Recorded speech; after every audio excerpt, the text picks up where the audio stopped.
போகிறோம் அப்படின்னு சொன்னால் அவங்க பாருங்கம்மா, இங்கே பாருங்க. உங்கள் பேர் சொல்லுங்கள். என் பேர் தங்கம்.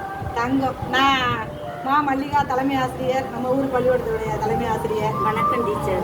நல்லது, சரிம்மா. இப்போ சமூக விழிப்புணர்வுக்காக வந்திருக்கிறேன். பேசலாமா உங்ககிட்ட? பேசுங்க. சரி.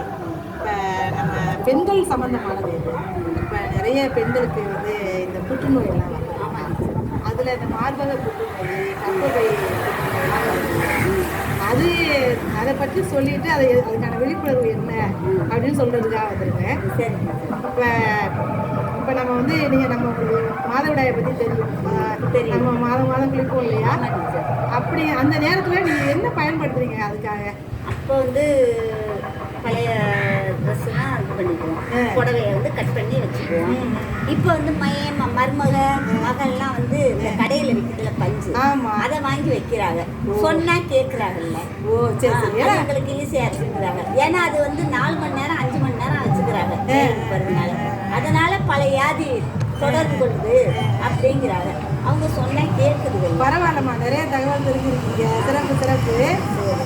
இப்போ நீங்கள் 4 மணி நேரம் 5 மணி நேரம் சொன்னீங்கல்ல. இப்போ வேலைக்கு போகிற பெண்கள், அப்புறம் இதை பற்றி தெரியாதவங்கெல்லாம் என்ன பண்ணுவாங்க, ஒரு நாள் முழுவதும் வச்சுருக்கிறப்ப அது வந்து என்ன பண்ணுவோம், அந்த வாசனைக்காக கெமிக்கல்லாம் சேர்க்கப்படுது இல்லையா? அந்த இது என்ன ஆகுது, தொடர்ந்து பயன்படுத்திக்கிட்டே இருக்கிறதுனால அது அந்த கர்ப்பப்பை புண்ணை ஏற்படுது, புற்றுநோயாக ஏற்படுறது வாய்ப்பு. அதனால் அதை தவிர்க்கலாம். அதை தவிர்க்கிறதுக்கு நாம் வேறு என்ன பயன்படுத்தலாம்? ஏதாவது யோசனை இருக்கா அவங்கள்ட்ட? பழைய புடவை, புது புடவையாக ஒன்று வாங்கிக்கணும். சரி. வாயில் புடவை வாங்கி அதை பீஸாக கட் பண்ணி வச்சுக்கணும், கவுல் மாதிரி.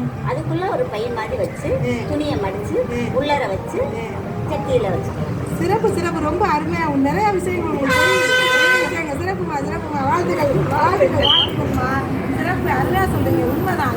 இதுக்கு பேர் வந்து துணி அணையாடை அப்படின்னு பேரு. நீங்கள் சொன்னது சரிதான்.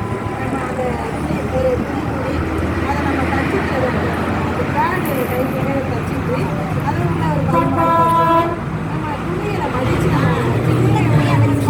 அப்போ நம்ம அதை வந்து மாட்டிக்கிட்டு பயன்படுத்தும் போது அது நமக்கு வந்து எந்த விதமான கெடுதலும் இல்லை. கண்டிப்பாக அது முக்கிய அவசியம் தேவை.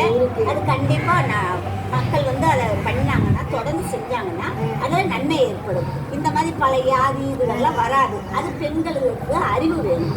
அறிவுன்னு சொல்லலாம், விழிப்புணர்வு. அறிவு அப்படிங்கிறத விட அதுக்கு பேர் வந்து விழிப்புணர்வு. சரி, செய்யணும். சரி, அது மாதிரி இப்போ நான் சொல்லியிருக்கேன்ல, அந்த மாதிரி 10 பேர் அதை விட்டு எடுத்து சொல்லணும். சரி, இப்போ நீங்கள் மற்றவங்கள்ட்ட போய் சொல்லுவீங்களா அந்த தகவலை? சொல்ல வேண்டியது. சரி, முதல்ல உங்கள் மருமகள்கிட்ட, உங்கள் மகளுக்கு சொல்லுங்கள்.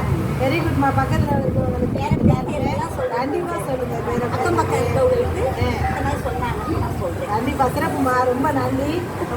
நிறைய விஷயம் தெரிஞ்சு வச்சுருக்கீங்க. அதுதான் உங்களுக்கு கண்டிப்பாக உங்கள் மூலமாக இந்த செய்தி ஒரு 4 பேருக்கு போய் சேரணும் அப்படிங்கிற நம்பிக்கையோட விடைபெறுறேன். நன்றி, வணக்கம் அம்மா. நன்றி, வணக்கம். ஃபோன் வருது. சரி, பரவாயில்ல. சிறப்பு.